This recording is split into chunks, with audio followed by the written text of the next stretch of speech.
Hey, how's it going, everybody? My name is Dan the T-Shirt Guy, and welcome back to the Never Show. And yes, it is Wednesday, and that means we review the movies. Oh, and special today, May the 4th be with you. It is May 4th again, and it fell on a Wednesday. There's your Star Wars reference for the day. This is the only show with lemon scented limes lest I forget.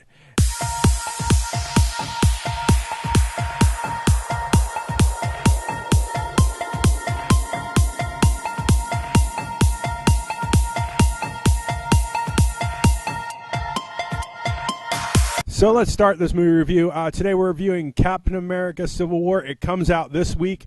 I believe it's Friday, the 6th. What's Friday? Friday is, yes, Friday the 6th.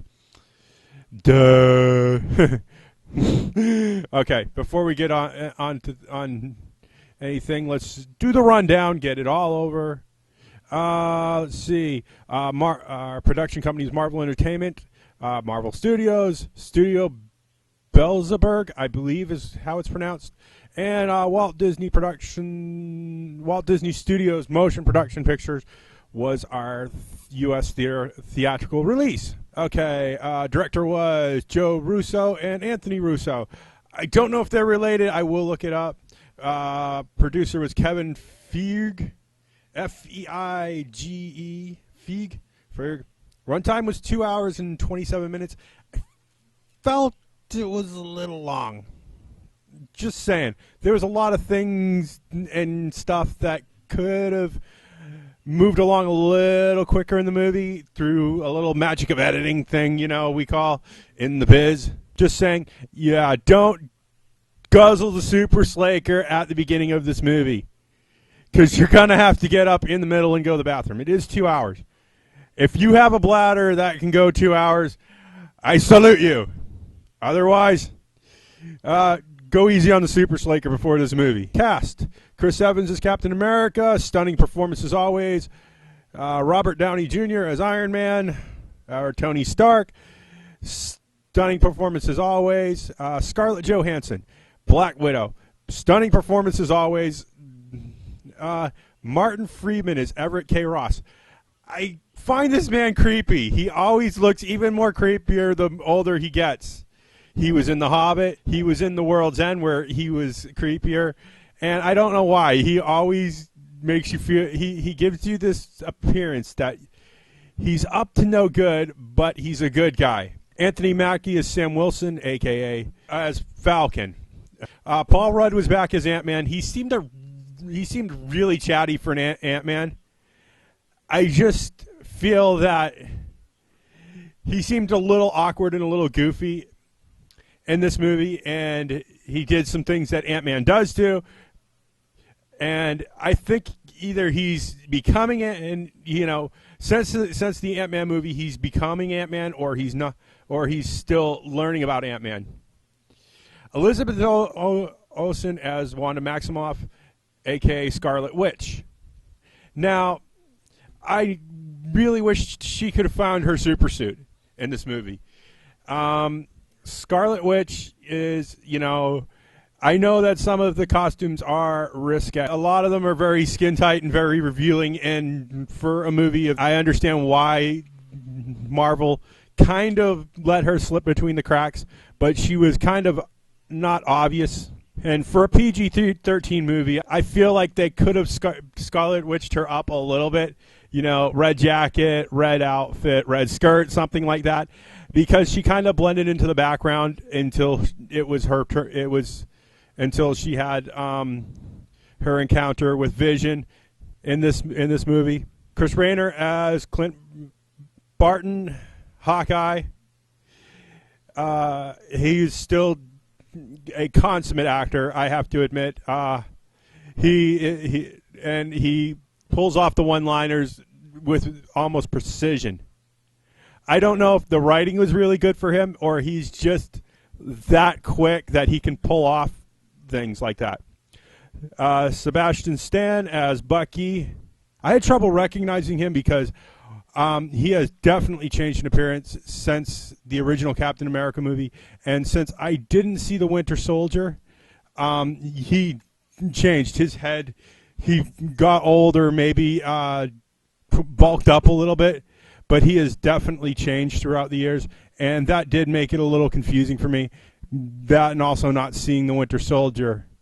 So that was my biggest issue with that. He has changed in appearance a lot over the years. Daniel Burr, that's B-U with 2 dots over the U, which I can't find on a keyboard. H-I as Baron Zemo. Jeez. Tom Holland as Spider-Man. My biggest issue with Tom Holland as Spider-Man, he seemed a little too young. But this is, Marvel, and Marvel has alternate universes, and I'm doing air quotes here. Chadwick Boseman as Black Panther. I have to admit that he is pretty good. Paul Bellamy as Vision. As always, I don't know how this man stays so chill. He has this sense about him that he has he can be annoyed and yet have the most calmest monotone voice I have ever seen. Frank Grillo as Crossbones.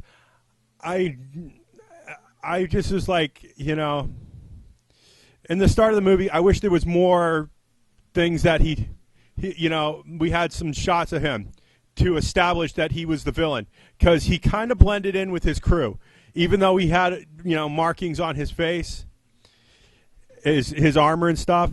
He really blended in, and then he died very quickly, which didn't make any sense. Emily Van Camp as Kate, Don Cheadle as War Machine. I have to admit, I love Don as War Machine. William Hunt as Thunderbolt Ross, and yes, he looked like Ross, so they really did a really good makeup job on him. And G. Favor as Karprov. And if you know me, I have problems with Russian names. It's Karpov. I have problems with Russian names. Look at my Hardcore Henry thing. I slaughtered the heck out of those poor names. When it's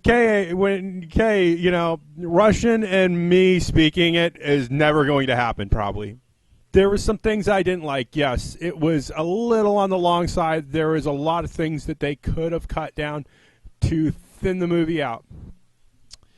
My biggest issue was with Tom Holland as Spider-Man, that Aunt May was extremely young. She's usually teetotaler, mid-50s kind of lady, mid-50s, early 60s, and she was extremely young, and Tom Holland seemed extremely young, but then we have to chalk that up to Marvel's alternate dimensions, and I don't always like that. There was some stuff at the end of the movie where characters were talking to each other and having conversations that they just played music over, and I don't know if this was my view of it, because I had to watch through an alt cut disc that somebody had given me, and I'd like to thank my special friends out there in movie land who send these things out to me every now and again to help me out and get these reviews out. But I felt like if you're not going to cover what they're talking about, don't. This was also very dark for a Marvel movie. It wasn't exactly what I expected, but it was still cinematically beautiful. I do see this as a future buy to add to my Marvel library. I see this as a possible theater rewatch, just because I want to see it I want to see it not over my crappy low-def TV in my living room. And I do see this as a future TV watch, because FX or Disney Channel will definitely show this, because they show every Marvel movie. They're addicted to it. It's like the crack of TV. It will be on TV eventually. So I see this as a different watch. If I feel like you do want to spend the money to see this, just go easy on the Super Slaker before you go, okay? If you like what you see in here, punch that like button in the face, because it makes me feel good. It tells YouTube that I'm doing good because you like something that I did. And we could all use a little feel good right now. If you're finding this video because of this channel, click that subscribe button, become one of my YouTube friends, because I could always use more YouTube friends like you, and I will see you all in the next movie review. Bye!